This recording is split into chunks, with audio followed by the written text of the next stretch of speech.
My friend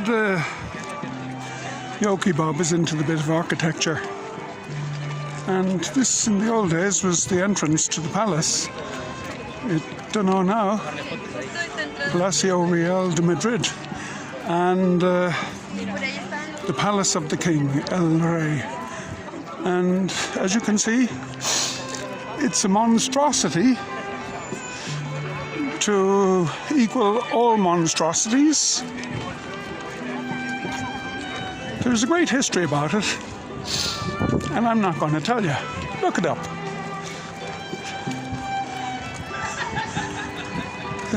The other side of this, in behind us, is the famous Sabatini Gardens. And they're closed off for renovations as they're extending a motorway. And over here is Halbardiers in there, where they have a small museum of armaments down the centuries. And up there is where I go for my, there's a fine restaurant up there, run previously by Halbardiers, which is a very high-end restaurant group, and I likes it. So it looks as if it's closed today. I wonder, is it because of end of season? Now, for years, this area here was closed off, hoarded up, because they were building up a museum.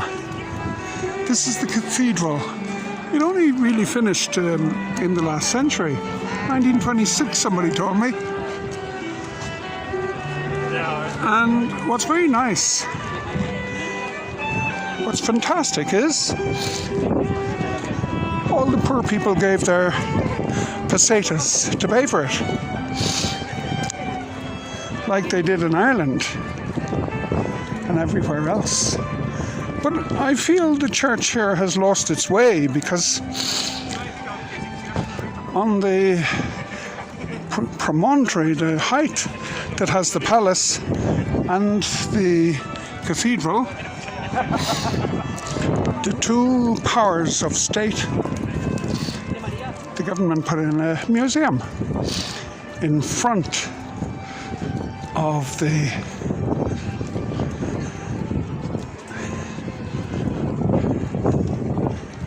what did we call that joke? The cathedral, yeah, the cathedral. And if the church was still as powerful as it once was, I don't know how they would have put in a museum in front of the cathedral. Anyway, this is the Casa del Campo. Very, very famous.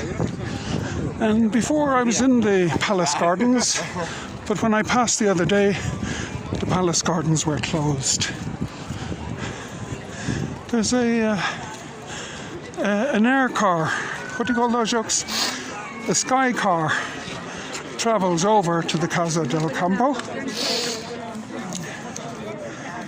And up there is the Palace Gardens. But, and I've always loved that building over there. The one with the roundy top, what do they call them again? Whatever it is, but they've painted it silver. It used to be pure green, and now it's been painted silver. Try not for what you remember, Mike, because what you remember has nothing to do with what new people remember. The Casa del Campo, it's the forest, all the way there, to keep the king from looking at the peasants. Thanks be to God that we couldn't have the king looking at the peasants now, could we? Oh, the cheek of them. And down there is Moncloa. More parks and gardens. University. Out there somewhere. Fantastico. It's a tough life being Michael Burnett, you know. It's great to be back. Now, I did actually go into this place once. and I was impressed by its simplicity. Right, I'll go around and show you the frontage, but at the end of the day you've seen what you need to see and you don't need any more, because we don't have this in Ireland. We have lovely government buildings.